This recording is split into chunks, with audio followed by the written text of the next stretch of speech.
Deadly protests have rocked Nepal. At least 19 people are reported dead after anti-corruption demonstrations spiraled into violent clashes. In response, the government imposed a strict curfew and even banned social media nationwide. But now, under international pressure, Nepal has lifted the ban. In this video, we'll break down what happened, why corruption is fueling unrest, and what this means for Nepal's fragile democracy. It started as a wave of demonstrations against government corruption, accusations of bribery, misuse of public funds, and systemic failure in delivering basic services. Thousands took to the streets of Kathmandu and other major cities. What began peacefully turned deadly as police used tear gas, rubber bullets, and eventually live ammunition to disperse crowds. Protesters threw stones, torched vehicles, and clashed with security forces. The death toll climbed to 19, with hundreds injured. In response, authorities declared a curfew in major urban centers.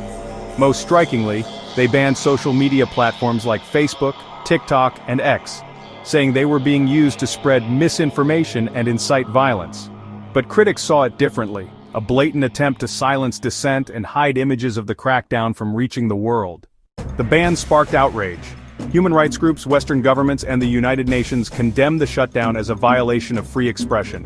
Nepali diaspora communities amplified the outcry, sharing testimonies and leaked footage. Within days, the government backed down, lifting the ban on social media. But the curfew remains, and tensions are still high.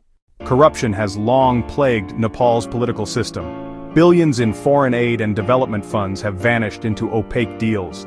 Infrastructure projects stall while poverty rates remain high. For many Nepalis, the protests were about more than corruption. They were about inequality, unemployment, and frustration with leaders who fail to deliver. Social media amplified that anger, mobilizing a generation that refuses to stay silent. The government's heavy-handed response risks deepening distrust. If officials continue to suppress dissent with force, Nepal could face further instability. At the same time, opposition parties are seizing the moment, calling for reforms and even hinting at early elections. The military has not yet intervened, but analysts warn, if unrest escalates, Nepal's fragile democracy, born after a decade-long civil war and monarchy collapse, could be pushed to its limits. This isn't just a Nepal story. Around the world, governments are increasingly shutting down the internet and social media during crises, from Iran to Myanmar. These blackouts raise urgent questions. In the digital age, is connectivity a right? And how should the world respond when governments silence millions at once? To recap, 19 dead, hundreds injured, a curfew in place, and a government forced to reverse its social media blackout. Nepal is now at a crossroads between reform and repression. So what do you think?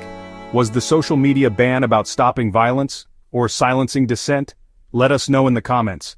If you found this breakdown insightful, hit like, subscribe, and share, because stories like this deserve to be seen, not hidden.